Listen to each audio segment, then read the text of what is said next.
earlier this week, I put a video out on Instagram asking people to ask questions. What is it you want to know about deal sourcing, about property, about me? And we have been flooded. So I want to do a video going through answering all of these questions. So I'm going to start off with this one right at the bottom. What things can go wrong when doing a buy, refurb, refinance? Well, to be honest with you, technically anything can go wrong in any deal, but the main things you got to watch out for are making sure your end value is right, that you've accurately valued your property. When you're going through your due diligence, making sure your sold comparables are really, really solid and you know exactly how much the house is going to be worth. The second thing you can probably get wrong is your refurb. Making sure your schedule of works is right, so you're actually doing everything you need to do, but also the actual total figure, the quote for doing all of that work is within budget, and making sure obviously that allows your figures to stack up. When you're actually in the middle of the project, the main thing that can go wrong would be overruns, things you haven't spotted during the deal, extras that come up on the refurb, all that sort of stuff. You know, you rip a wall out and it turns out you need to rewire the house and you weren't expecting it. Things like that can kind of go wrong. Or if you have a big market downturn halfway through the project and your end value just starts collapsing because the market's fallen over, there's some of the things that can go wrong. But to be honest, that doesn't happen all that much. If your due diligence is good, then most of the time your refurb will come out where you need it to be. You always factor in contingency just in case you have those extras. Your end value should be conservative. So again, if you get a bit of a down valuation or the market begins to move, you've got plenty of margin in there to still allow you to refinance or to sell off and get your money back out of that deal. Next question was, how do you find landlords who are willing to do rent to rents? Well, to be honest with you, no landlord is for or against rent to rents until you actually pitch it to them. So I wouldn't worry looking for landlords who are for rent to rents. I just worry about looking for landlords. It's your job then to convince them that rent to rent is a good idea, is a good option for them, and it's something they should be going through with. The main ways I find landlords is number one, just speaking to letting agents and HMO managers, ringing them up, pitching my product, pitching my service and saying, hey, this is how rent to rent works for me. This is how I would do it. Who do you have on your books that would be interested in something like this? Second way of doing it would be to look at the HMO register. Every council has a document with a list of all the licensed HMOs in the area with their addresses and contact details and stuff like that. So just send a letter to all of those houses and eventually you'll get through to the landlord and you'll probably get a few phone calls back from it where you can pitch your rent to rent deal to them. And then it's just a case of sales, negotiations, and building rapport with people, general people skills in order to get that deal over the line. The main two places I go is agents and your HMO register. You can do a lot of direct to vendor marketing as well, but agents are definitely the one that I'd recommend. Question 3, if you have £30,000 right now, what would you do with it, property related and general life? Whew. So if I had £30,000 right now, I mean, there's two kind of questions in here. Number one is, what would I say to people who want to spend 30K? And two, what would I do if it was in my bank and I had 30K and I wanted to spend it somehow?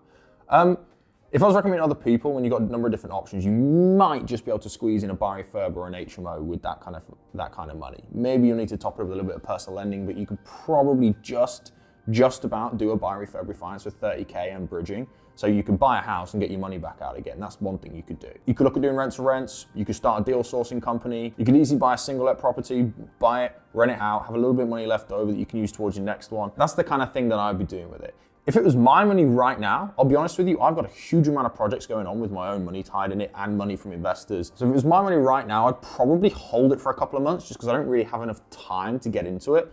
Alternatively, hey, maybe I'll put it in crypto. Spend some more time researching crypto, researching what I think the market's going to do before the end of the year. And if I think I can make a little bit of money between now and the end of December, then I might look and put it into crypto. But I don't really know a huge amount about it, but I'd really have to look into it first. At the moment, I've got a lot of projects on the go. I don't really have the time to take another one on. So maybe, hey, I might even lend it out at like 12% if someone who wants to do a deal with it or project, something like that. Question number 4, are you planning on starting some land developments in the next year or so? Is that something you want to get into?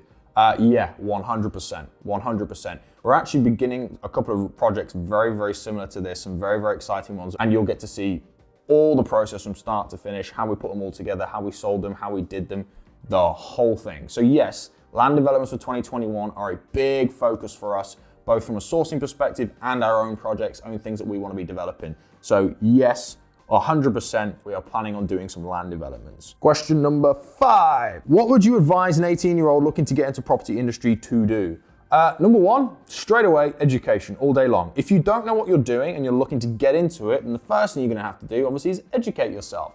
So I'd really focus on reading a couple of books that are going to be really, really good in terms of managing your finances, beginning to develop the mindset of an entrepreneur, that when you get caught with a problem, you learn how to solve that problem, get around it. There's an obstacle in your way, you learn how to overcome that obstacle, For example, you're 18, which means you can hand sign set credit agreements, you can be a director of a company, but you're not going to be able to get a buy-to-let mortgage. So how are you going to overcome that hurdle? If you're looking to get into it, I'm assuming you're not massively clued up on how to physically do these strategies. The first thing I'd say is learn how to do a deal. And secondly, I'd learn the mindset of an entrepreneur, how to get into business. Next question. If I had a certain amount of money to purchase a buy-to-let, let's say 40 to 45K, would you be able to source a good buy-to-let for us? Yes, we would. Buy-to-lets are very, very straightforward. We can do a lot with that. And to be honest, with 40, 45K, you can probably buy an HMO if you really wanted to and make some more cash flow. Alternatively, you could buy 2, maybe 3 single lets if the money stretched a little bit further than that. You're gonna make around about the same kind of money. The choice is yours. Do you wanna go for an HMO? Arguably slightly higher risk, but you've only got one house and you're gonna make £700, £800 a month.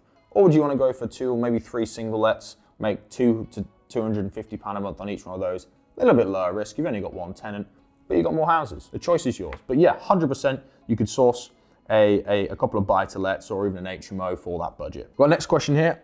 In fact, we have 2 questions. Wow, he's getting his money's worth here. When pricing deals to investors through an agent, how do you repeat business without them cutting you out for future deals through the same agent? We never really have a problem with investors cutting us out. And once you've taken a fee and you've had contracts signed, there's not a lot of power left in the investor's hands. You know, if you need to refund them, then you refund them, but the power is in your hands because the money is in your bank. When you move on to our next deal, I don't do all my deals through one agent. We look in cities all over the country. We're constantly dealing with multiple agents. I'm in search of a deal. And yes, I want to build a relationship with an agent, but I'm not only going to take deals from that agent because I'd just be cutting my own legs out from underneath me. So it's not that common that we source deals direct from the same agent again and again and again, week in, week out. And when we do, and we list our deals to our investors, on the email, it doesn't say which agent they're with. Then if they want to get the full information, they're going to have to pay me and they're going to have to sign contracts as part of the process anyway. In terms of agents themselves, we can work with any agent in the country. It's not like there are certain agents that we have that we can only work with because we're deal sourcers and there's only a few agents out there that work with us. Any agent will work with you. Once you build the rapport, once you build the trust that you actually will buy their houses, hey, any agent will work with you. Some are better than others, some pass on better leads for sure. But yeah, I don't have an issue where an investor's gonna go back to the same agent and try and compete on the same deals we do. And if they do, and they outbid us, fair enough. It must have meant that I wasn't willing to go that high on the offer anyway, which means, hey, their deal is not as good as if I'd have got it. So the choice is there at the end of the day, and there's lots of deals out there. I've never been in a position where someone has cut a deal out from underneath me. Second question from the same guy. When you take the finder's fee, how long do you give the investors before the finder's fee is refundable? Because I have an investor say to me, they want to pay half now and half on completion. It's down to you how your terms work. I take the full fee up front. I don't negotiate on it. In terms of refund policies, anything inside 14 days, you don't need a reason to pull out. After that, it depends whose fault it was. You know, if I was at fault, then yeah, 100% they get the money back. If it's the investor that's at fault, then hey, this is business at the end of the day. I've got to hold my hands up and be like, you know what? This is business. I haven't done anything wrong here. I'm not going to refund your fees. So it's just a discussion you have to have with the investor. One thing I would say is if your investor is not willing to pay all your fees up front, it's probably because he doesn't trust you or he doesn't trust your company enough. So you need to resell to him why you are a trustworthy person, why your business is a trustworthy business to be doing business with, and then reinforce the contracts you're using, the refund policies you have, and bring him to ease. Maybe you could change the terms. Maybe you could extend it to a 21-day refund period for him so he's got more time to do his due diligence. The choice is yours. Maybe you're okay taking 50% now, 50% on completion. If you're going to do that, I would recommend that you get that in writing with the solicitors so that when the completion funds are transferred, the solicitor pays you as well, and that way he can't cut you out the last 50%. Next question, is it possible to make a property value more than the area street ceiling value, and how do you find that ceiling value? Yes, it is possible. In fact, the reason why I'm smiling is my good friend Anthony Wilmot has done this with both of the houses that he has lived in. He's an absolute genius at getting maximum value from his houses, and every single time he breaks the ceiling price. In fact, I think it's either the house he's in now, the house he used to live in before this one. His is a 2-bed, and the rest of the street are 3-beds, and his is worth more than all the 3-beds because it's so nice. How do you work out what the value is going to be? It's going to be very, very difficult, but the best way you can do it in reality is to get the agents in and maybe get a RICS value in. But if you look at the sold comparables of local streets side by side, you might potentially be able to find one that's really, really nice. It's not too dissimilar from yours, maybe a street behind or a couple of streets behind that has gone for an awful lot more. So the comparables are not just what's on the same street, you're looking at what's within a quarter of a mile as well. You can break the ceiling price of a street, but you're always going to be playing the risk that you might get a down valuation. So if you're looking at doing a buy, refurb, refinance, just bear in mind that you're not going to be breaking the ceiling price of the area, but you can break the ceiling price of the street, and make sure you've got sold comparables to back up exactly what your house is going to be worth. We also did this recently on one of our buy refurb refinance projects up in Accrington. The most expensive house on the street went for around 115, 120, and we got it valued at 140. But then there are other comparables in a quarter of a mile going between 135 and 145. So we were very, very competitive with what is in the area. Just our particular street wasn't quite as nice. Hope that answers your question. How can I sell deals that I have sourced when I'm not compliant? You technically could just take money off people and run the risk of getting caught. The choice is yours whether or not you want to do that.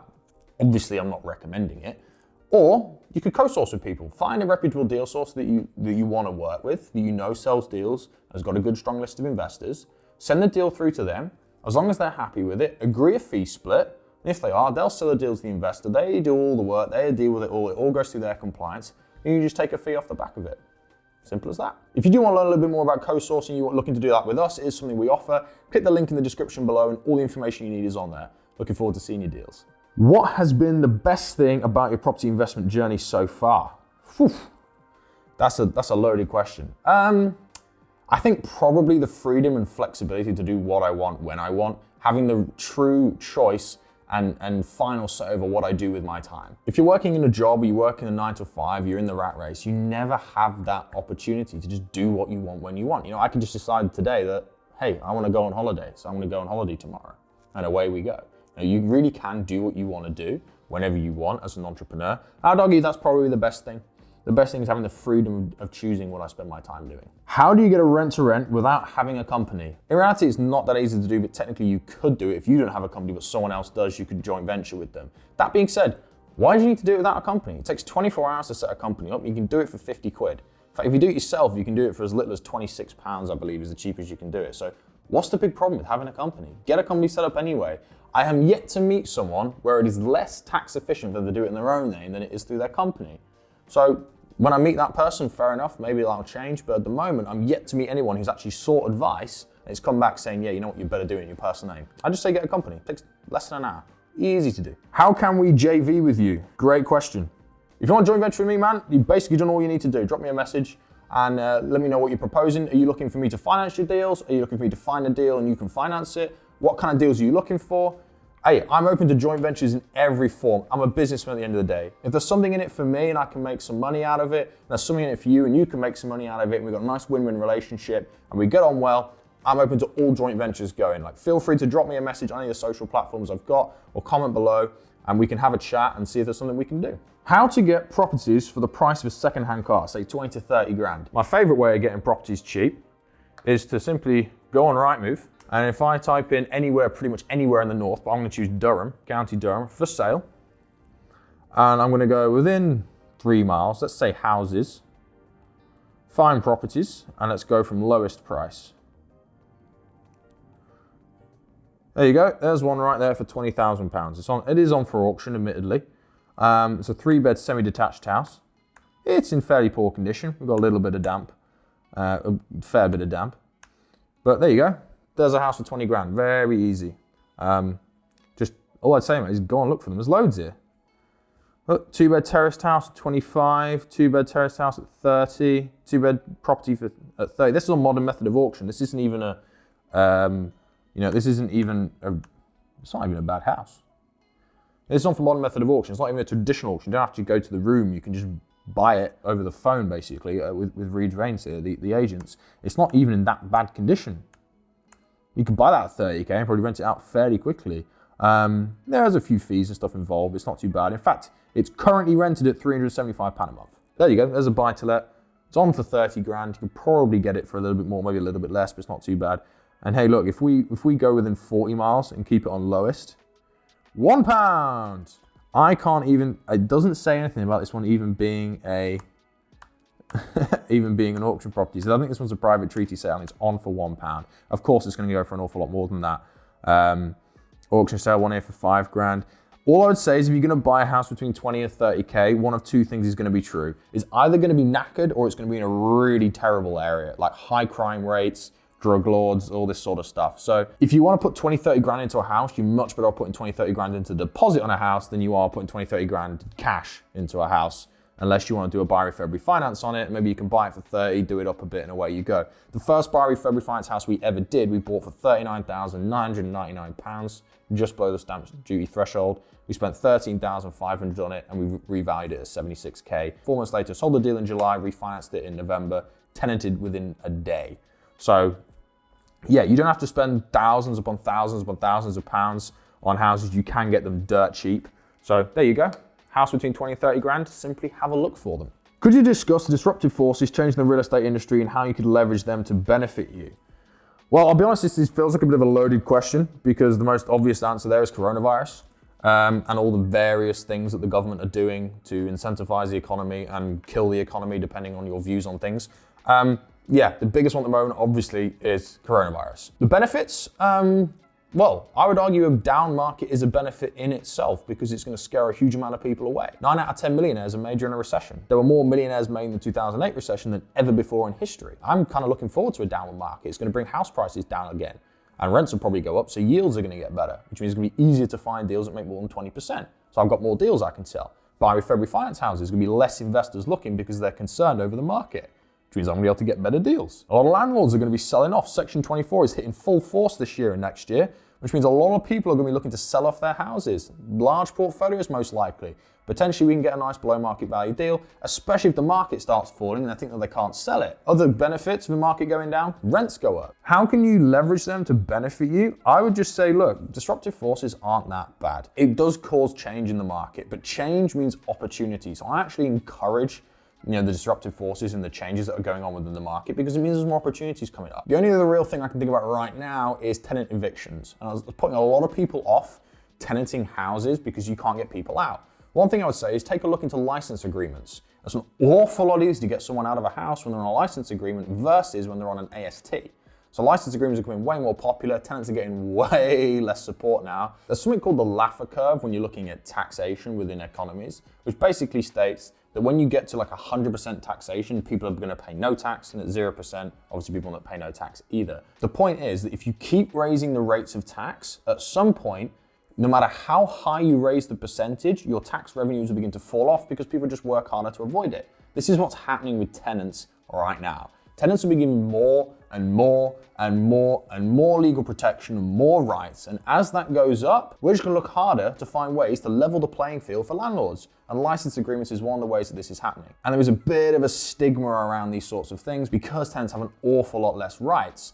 That being said, it's very, very good for landlords, and I would highly recommend having a look into them if you're having issues or you have concerns about getting tenants out of your property when evictions are on hold, and likely is when we come back, the courts are going to be snowed under. There are some of the main things that I would say about things that are disrupting the real estate industry, but on the whole, I'd say it's really, really good news. Change brings opportunity, and I'm all for opportunity. Thank you to everybody who sent in a question. It's been really, really good going through these, and I hope these have answered all your questions. I will be doing a Q&A more regularly, so if anyone does have any questions they want to ask, feel free to just comment below and message in at any point. If you like this video, please hit the like button and please subscribe to see more videos. I'll see you next week.